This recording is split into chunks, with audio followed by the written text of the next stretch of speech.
So Hive is the first SQL on Hadoop.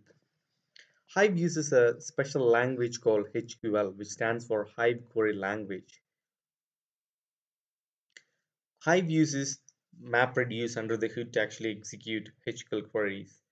And Hive is very, very reliable. Even though it takes longer time to execute some of those complex queries, it actually gives out an output and it is very reliable.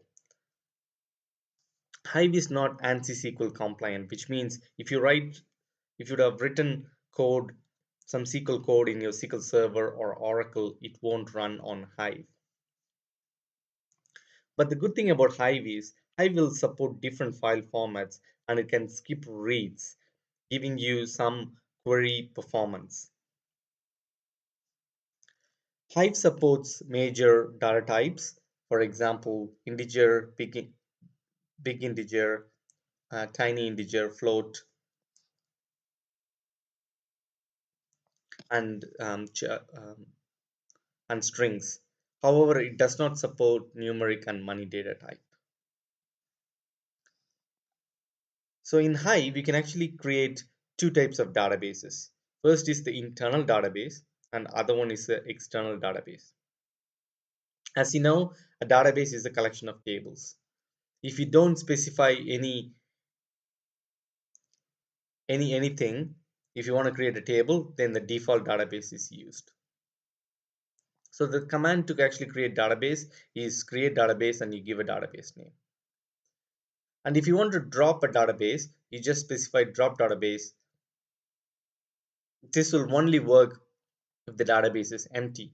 If it's not empty, then you have to use a command called drop database name cascade. And if you want to use a specific database for the further HQL queries, you use the command called use database name. Let's see how this thing happens. So here I have two databases, default and MapR. Let me create an internal database. So I'm just going to say create database, and I'm just going to give a database name. I'm just going to say a sample DB.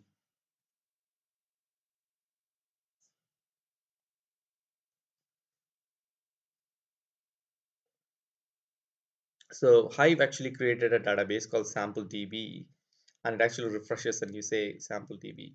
So if I want to use this and I say use sample DB, note here it actually chosen as default, and if you set it to use,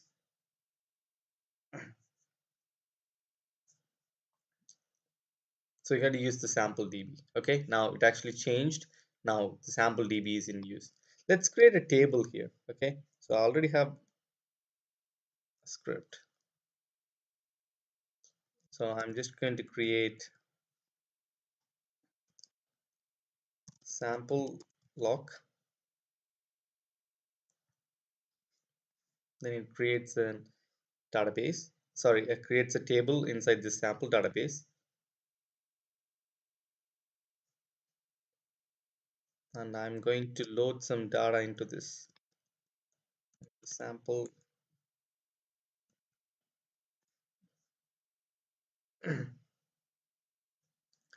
So right now the data has been loaded. Let's see whether got any data. So select star from sample log.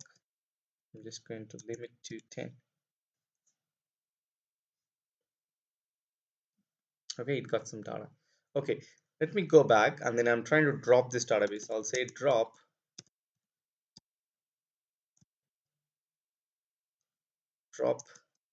database sample DB.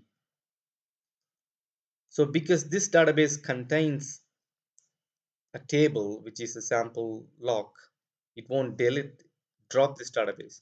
So what you have to do is if you want to delete sample DB and you have to say cascade, and if you do that, then it actually drops the database. So if you in a moment it actually disappears.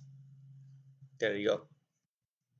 So that's the command. So I'll stop here. I'll see you in the next video.